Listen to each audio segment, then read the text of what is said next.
बिस्मिल्लाहिर्रहमानिर्रहीम। मैं आसिफ खान, तमाम देखने सुनने वालों को मेरा सलाम। नेशनल डायलॉग कमेटी का एलामिया सामने आया है, उस पर आपके साथ गुफ्तगू करेंगे। ये भी आपको बताएंगे कि गुज़श्ता रात यानी मंगल और बुध की दरमियानी रात, चूँकि इमरान खान की बहनों की फिर इमरान खान से मंगल के रोज़ चूँकि मुलाकात तय थी, मुलाकात नहीं हुई। उन्होंने वहाँ पर धरना भी दिया, धरना ख़त्म भी हुआ, और उन्होंने किस बात पर शिकवा किया, गिला किया, ये चीज़ें मीडिया में सही तौर पर सामने नहीं आई। और इसके अलावा महमूद खान अचकज़ई ने, जो तहरीक तहफ़्फ़ुज़ आइनी पाकिस्तान के सरबराह हैं,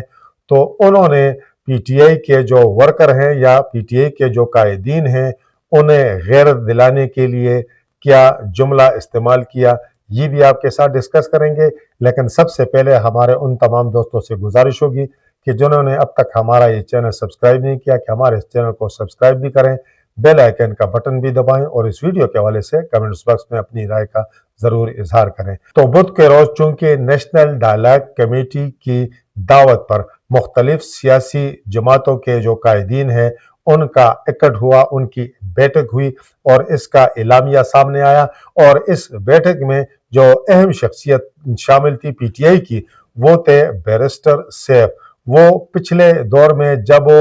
अली अमीन गंडापुर वज़ीर आला थे तो वो सूबाई हुकूमत के तर्जुमान थे, और हैं तो वो पाकिस्तान तहरीक इंसाफ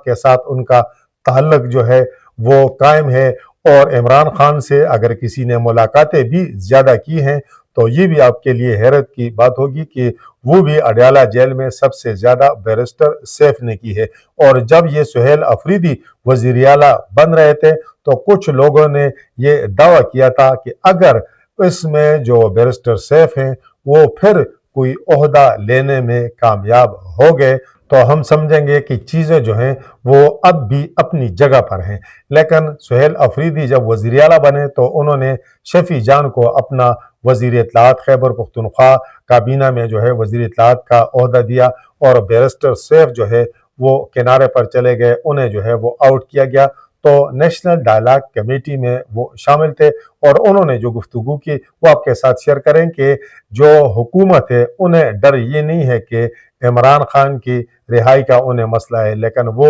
इस बात से डर रहे हैं कि इमरान खान अगर रिहा हो गए तो फिर क्या होगा। शेर अफजल मरवत हैं, वो भी शामिल हुए। इमरान खान के जो बहनोई हैं, हिसान नियाजी के जो वालिद हैं हफीजुल्लाह नियाजी, वो भी शामिल हुए। साबिक वज़ीर आज़म शाहिद खाकान अब्बासी जो हैं वो भी शामिल हुए। जमात इस्लामी के लियाकत बलोच जो हैं वो भी इस कॉन्फ्रेंस में जो है वो मौजूद थे। इसके अलावा MQM के वसीम अख्तर जो हैं वो भी इस प्रोग्राम में शरीक थे। तो इसका जो एलामिया सामने आया, बाकी बातें तो बहुत सारी उन्होंने की है। कई एंकर, सहाफ़ी हजरात, ख़वातीनो हजरात जो है वो इस प्रोग्राम में शरीक थे। और नेशनल डायलॉग कमेटी के इस नेशनल कॉन्फ्रेंस में एक तजवीज़ ये भी सामने आई कि सदर मुमलिकत आसिफ अली जरदारी, मुस्लिम लीग नून के कायद नवाज शरीफ, वज़ीर आज़म शहबाज शरीफ की मशावरत से हुकूमती मज़ाकराती कमेटी भी तश्कील दी जाए, ताकि वो जो है वो नेशनल डायलॉग कमेटी से जो है वो मुज़ाकरात करे, अपोजिशन के साथ मुज़ाकरात करे, और इसके लिए हिकमत अमली जो है वो तय करे। तमात साजी के लिए पहले तो उन्होंने कहा कि सियासी सरगर्मियों पर इस वक्त जो सख्ती है वो जो है वो ख़त्म की जाए। नेशनल डायलॉग कमेटी के जो रूह रवां हैं फवाद चौधरी, इसके अलावा महमूद अहमद मौलवी और इमरान इस्माइल जो साबिक गवर्नर सिंध है, तो उसका लुबे लुभाव ये है कि जो अडयाला जेल में तो ये रसाई मुमकिन नहीं है, लेकिन जो कोट लखपत जेल में पीटीआई के जो असीरान हैं जिन्हें सजाएं हो चुकी हैं, जो शाह महमूद कुरैशी हैं, इसके अलावा मियाँ महमूद रशीद हैं, एजाज चौधरी हैं, और उमर सरफराज चीमा हैं, डॉक्टर यास्मीन राशिद साहिबा हैं, तो उन तक जो है वो रसाई दी जाए ताकि उनसे जो है वो डायलॉग किया जाए, उनसे गुफ्तगू की जाए। और उन्होंने तो ये तजवीज़ भी पहले भी पेश की थी कि उन्हें जो है पेरोल पर रिहा किया जाए ताकि इमरान खान के साथ राब्ता हो और डायलॉग का रास्ता जो है वो हमवार हो सके। तो उनकी कोशिश और उनका फोकस जो है वो अडयाला से ज़्यादा जो है वो कोट लखपत जेल पर है, ताकि वहाँ पर जो पीटीआई के कैद नमा हैं जिन्हें अब सजाएं हो चुकी हैं शाह महमूद कुरैशी के अलावा, तो वो अगर उन्हें जो है पैरोल पर रिहा किया जाए या उनकी रिहाई की कोई सूरत निकल आए तो इमरान खान से गुफ्तगू भी हो सकती है, इमरान खान से राब्ता भी हो सकता है और इस सूरत में जो है डायलॉग का कोई रास्ता जो है वो भी निकल सकता है। लेकिन अब आने वाले दिनों में देखेंगे कि आया अगर इन तक एक्सेस दी जाती है, इनके लिए रास्ता हमवार किया जाता है, तो फिर तो हम समझेंगे कि शायद हुकूमत की जानब से कुछ न कुछ जो है दिलचस्पी है इस मुज़ाकरात के अमल में। लेकिन अगर उन तक भी रसाई मुश्किल होगी या नामुमकिन होगी तो फिर मेरा ख्याल है इस नेशनल डायलॉग कमेटी की वैसे ही कोई वक़्त इसलिए नहीं है कि इनके पास कोई मैंडेट नहीं है। बेचारे महमूद खान अचकज़ई के पास मैंडेट है और उन्होंने कहा था कि जी हम वज़ीर आज़म की जानब से मुज़ाकरात की पेशकश का खैर मकदम करते हैं, तो अगले लम्हे जो इमरान खान की हमशीरा हैं अलीमा खान, उन्होंने कहा कि हम मुज़ाकरात नहीं करेंगे और जो मुज़ाकरात की बात करेगा तो उन्होंने कहा कि वो बुज़दिल है और पीटीआई जो है हुकूमत के साथ किसी किस्म के मुज़ाकरात नहीं करेगी। और अब महमूद खान अचकज़ई ने भी, चूंकि अब उन्हें ये अंदाज़ा हो गया है कि पीटीआई की ये जो इमरान खान की बहनें हैं ये क्या सोच रही हैं, तो उन्होंने भी अपना जो मौक़िफ़ है वो सख्त कर दिया है, यानी पेश की उन्होंने शराइत रख दी हैं कि अगर ये मौजूदा पार्लियामेंट तहलील होती है, नए इंतखाबात होते हैं, नया इलेक्शन कमीशन बनता है और इंतखाबी इस्लाहात होती हैं, तो इन शराइत पर हम हुकूमत से जो है वो बातचीत के लिए तैयार हैं। तो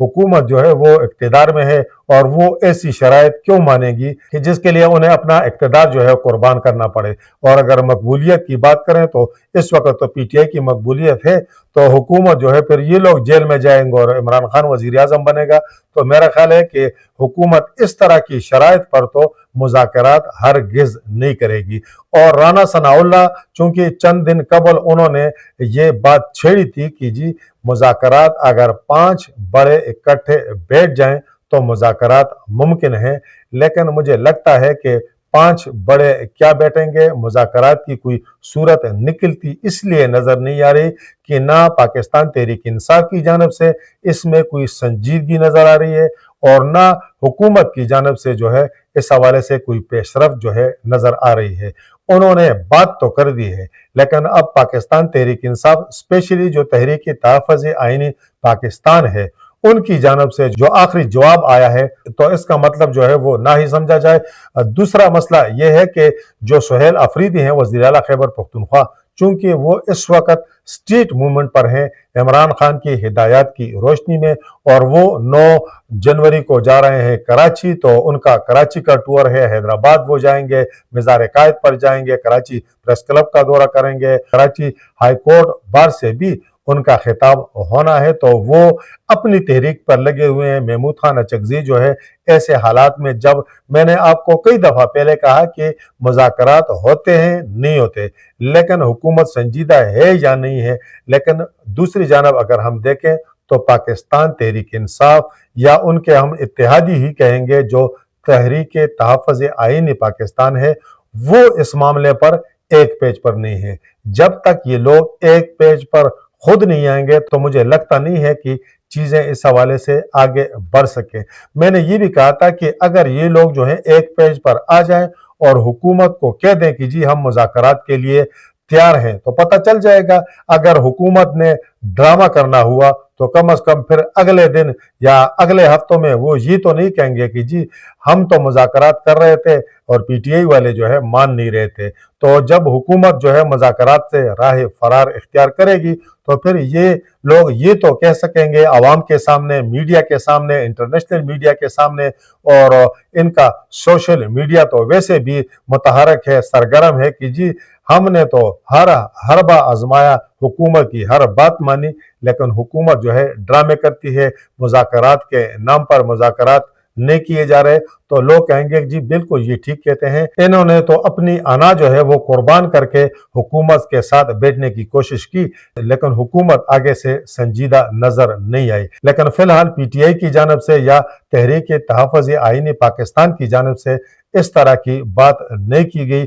رانا ثناء اللہ نے تو یہ بھی کہا تھا کہ جی اگر یہ وزیر اعظم کے ساتھ نہیں بیٹھتے تو یہ اسپیکر کے چیمبر میں آ جائیں، اور یہ اگر یہ مطالبہ کرتے ہیں کہ جی پہلے ہم عمران خان سے ملیں گے تب مذاکرات کی بات ہوگی، تو انہوں نے کہا کہ یہی بات وہ اسپیکر چیمبر میں وزیر اعظم کے سامنے رکھتے ہیں کہ جی ہم مذاکرات کی بات تب آگے بڑھائیں گے کہ جب عمران خان سے ہماری ملاقات ہوگی۔ تو انہوں نے کہا کہ اگر وزیر اعظم نے ملاقات کا اہتمام کر لیا تو پھر جو ہے عمران خان کی مشاورت سے یہ ڈائیلاگ کے معاملے کو آگے بڑھائیں، اگر ملاقات نہیں ہوئی تو یہ مذاکرات چھوڑ دیں کہ جی وزیر اعظم ملاقات نہیں کرا سکتے تو اس سے آگے پھر جو ہے وہ کون ہماری ملاقات کرائے گا۔ تو انہوں نے تو یہ ساری باتیں کر دی ہیں، لیکن مجھے فی الحال لگتا نہیں ہے۔ دوسرا مسئلہ پاکستان تحریک انصاف کا، جس طرح سہیل افریدی نے لاہور میں کہا کہ جی مذاکرات کے ہم حق میں ہیں، لیکن انہوں نے کہا کہ مزاحمت ہوگی تو مفاہمت ہوگی۔ اب وہ جس مزاحمت کی بات کر رہے ہیں تو گزشتہ رات آپ شکوہ سنیں جو عمران خان کی ہمشیرہ ہیں علیمہ خان کا، تو انہوں نے کہا کہ کم از کم پاکستان تحریک انصاف کے جو عہدیداران ہیں، جو اراکین اسمبلی ہیں، جو ٹکٹ ہولڈر ہیں سن 2024 کے الیکشن کے، اگر وہی لوگ آ جاتے تو جمع غفیر ہوتا، کیونکہ پاکستان تحریک انصاف کی جانب سے پورا ہفتہ یہ مہم چلائی گئی تھی کہ جی 10,000 لوگوں نے کم از کم اڈیالہ جیل کے باہر آنا ہے۔ اب اگر یہ مزاحمت کی بات کرتے ہیں تو مزاحمت کے لیے جو ہے وہ پبلک پریشر جو ہے وہ ضروری ہے، اور پبلک پریشر اسی صورت میں بلڈ ہوگا، حکومت پر پریشر اسی صورت میں آئے گا کہ جب لوگ جو ہیں وہ سڑکوں پر نکلیں گے۔ تو اب لوگ جو ہیں وہ سڑکوں پر نکلتے نہیں ہیں، لوگ پی ٹی آئی کے ورکر جو ہیں وہ کیا نکلیں گے کہ پی ٹی آئی کے جو قائدین ہیں وہ نہیں نکلتے، پی ٹی آئی کے جو اراکین اسمبلی ہیں وہ جو ہے وہ اڈیالہ تک آنے کی زحمت گوارا نہیں کرتے، پی ٹی آئی کے جو عہدیداران ہیں، جو ڈویژنل، جو ضلعی اور اس طرح کے جو صوبائی عہدیداران ہیں وہ جو ہے زحمت گوارا نہیں کرتے، جس کی وجہ سے پی ٹی آئی کا جو عام ورکر ہے وہ بھی پریشان ہے کہ یہ لوگ کیا کر رہے ہیں۔ تو اب اگر مزاحمت ہوگی تو مفاہمت ہوگی، وہ والا فارمولہ یہ استعمال کرتے ہیں تو خیبر پختونخوا کی طرف سے تو مزاحمت جو ہے وہ ممکن ہے، اور وہ بھی اس کی بھی وجہ یہ ہے کہ پاکستان تحریک انصاف کی خیبر پختونخوا میں حکومت ہے۔ اگر خدا نخواستہ یہاں گورنر راج جو ہے نافذ ہو جائے تو پھر مجھے لگتا نہیں ہے یہ مزاحمت کہاں سے کریں گے۔ اور دوسرا، پاکستان تحریک انصاف کے جو تنظیمی معاملات ہیں وہ بکھرے ہوئے ہیں۔ پنجاب کے اندر آپ نے دیکھ لیا کہ جو سہیل افریدی گئے تھے تو تنظیمی اختلافات کھل کر سامنے آئے۔ اس کے علاوہ مرکز میں بھی یہی حال ہے، یعنی سلمان اکرم راجہ کو ہی آپ دیکھ لیں کہ ان سے گزشتہ روز سوال کیا گیا کہ جی بیرسٹر گور نے یہ کہا چیئرمین، تو انہوں نے کہا کہ جی ہماری پارٹی کا ایک ہی چیئرمین ہے عمران خان، یعنی جو بیرسٹر گور شریف آدمی ہیں، چیئرمین انہیں تو بنایا گیا ہے، اور وہ چونکہ مفاہمت کی سیاست کے اور مفاہمت کے ذریعے معاملات سلجھانے کی کوششوں میں لگے ہوئے ہیں، تو سلمان اکرم راجہ چونکہ اس وقت وہ علیمہ خان کے خاصے قریب ہیں، تو انہوں نے جو ہے چیئرمین جو بیرسٹر گور ہیں ان کا پتہ ہی کاٹنے کی کوشش کی۔ بعد میں انہوں نے اس کی وضاحت کی، لیکن جو سچی بات ہے وہ ان کے منہ سے جو ہے وہ نکل گئی۔ ایک بات اور بھی ہے، سلمان اکرم راجہ اس میں کوئی شک نہیں ہے کہ ٹاپ کلاس کے وکیل ہیں، لیکن وہ پی ٹی آئی میں یہ بھی المیہ ہے کہ کوئی کراؤڈ پولر ہے نہیں، کس کے پیچھے لوگ آئیں۔ یعنی باقی جماعتوں کا آپ دیکھ لیں کہ جے یو آئی میں مولانا فضل الرحمان ہیں، کراؤڈ پولر ہیں، اس کے علاوہ مسلم لیگ نون میں دیکھ رہے ہیں کہ شہباز شریف صاحب اگر وزیر اعظم ہیں تو کراؤڈ پولر اتنے نہیں ہیں، لیکن ان کے مقابلے میں میاں نواز شریف، مریم نواز کراؤڈ پولر ہیں۔ عوامی نیشنل پارٹی میں دیکھ لیں تو جو امیر حیدر خان ہوتی ہیں وہ کراؤڈ پولر ہیں۔ اس طرح دیگر جماعتوں میں بھی ان میں اس طرح کا کرنٹ ہے، کچھ قائدین میں اس طرح کی مقناطیسیت ہے کہ ان کے پیچھے لوگ جو ہیں وہ باہر نکلتے ہیں۔ یہاں پاکستان تحریک انصاف نے جو عہدیدار رکھے ہیں تو ان میں اس طرح کی کشش نہیں ہے کہ لوگ ان کے پیچھے باہر نکلیں، اور اب چونکہ یہ چیزیں روٹین کا معاملہ بن گئی ہیں، یہ احتجاج اور یہ چیزیں، اس لیے اب जो पाकिस्तान तहरीक इंसाफ की टॉप की लीडरशिप है, जो ओहदेदारान हैं, वो खुद जो है वो दिलचस्पी नहीं ले रहे। और महमूद खान अचकज़ई ने किस तरह जो है पीटीआई को गैरत दिलाने की कोशिश की, तो जब गुज़श्ता रात जो है वो अलीमा खान ने ये शिकवा किया कि 10,000 लोग नहीं आए, यकीनन नहीं आए थे, तो महमूद खान अचकज़ई ने कहा कि ये बड़े शर्म की बात है कि इमरान खान की बहनें जो हैं आपको कह रही हैं कि जी आप आ जाए, आप नहीं आते। अगले मंगल को उन्होंने कहा कि लोगों को 10,000 लोगों को जो है वो आना चाहिए और आना होगा। तो अगले मंगल को भी मुझे लगता नहीं है कि 10,000 लोग आए। दूसरा, मौसमी हालात भी इस तरह के हैं कि लोगों का घरों से बाहर निकलना, इस ठंड में जो है रावलपिंडी की सड़कों पर रात गुजारना, ये मुश्किल ही नहीं बल्कि नामुमकिन है। और इस वक्त जो सिचुएशन है, चूंकि पीटीआई की जानब से मोमेंटम नहीं बन रहा, पाकिस्तान तहरीक इंसाफ की जो क़यादत है, जो स्पेशली सुहेल आफरीदी हैं, वो तो कोशिश कर रहे हैं कि जो पार्टी जो है वो मुतहरक हो जाए, पार्टी के अंदर जो है इस तरह का कोई करंट आ जाए ताकि मोमेंटम बन जाए और हम कोई एहतजाजी तहरीक जो है वो शुरू करें, इमरान खान की रिहाई के लिए जो है कोई लायामल जो है वो तय किया जाए। लेकिन फिलहाल मुझे लगता नहीं है कि इस तरह की कोई मोमेंटम बन रही है। अब उन्होंने 8 फरवरी को, चूंकि 8 फरवरी सन 2024 को आम इंतखाबात हुए थे, तो मुल्क भर में पहिया जाम, शटर डाउन हड़ताल की और इसके अलावा उन्होंने एहतजाज की कॉल दी है। तो मुझे ये भी नहीं लगता कि पाकिस्तान के अंदर शटर डाउन होगी और पहिया जाम होगी। मुझे ये नहीं लगता कि इस तरह की हड़तालें मौजूदा हालात में, इस वक्त जो सिचुएशन चल रही है पाकिस्तान में, इस तरह की हड़तालें किसी सियासी जमात के काल पर जो है वो मुमकिन है। और खैबर पख्तूनख्वा के अलावा पाकिस्तान में कहीं भी किसी सूबे में उनकी हुकूमत नहीं है, तो ऐसे हालात में मुझे तो ये भी नहीं लगता कि खैबर पख्तूनख्वा में भी वो शटर डाउन या पहिया जाम कराने में कामयाब होंगे। क्योंकि अगर किसी सियासी जमात के लिए ताजर जो है वो शटर डाउन और ट्रांसपोर्टर जो है वो पहिया जाम हड़तालों का सिलसिला शुरू करेंगे, तो ये मामला जो है ये फिर तवील होगा। कल एक और जमात आएगी और वो कहेगी कि जी आपने पीटीआई के लिए हड़ताल की थी, पहिया जाम किया था, तो अब हमारे लिए भी करें। तो मुझे नहीं लगता कि जो ताजर हैं और जो ट्रांसपोर्टर हैं वो इस हड़ताल में जो है वो शरीक होंगे। इस वक्त तक के लिए इतना ही। अल्लाह हाफिज।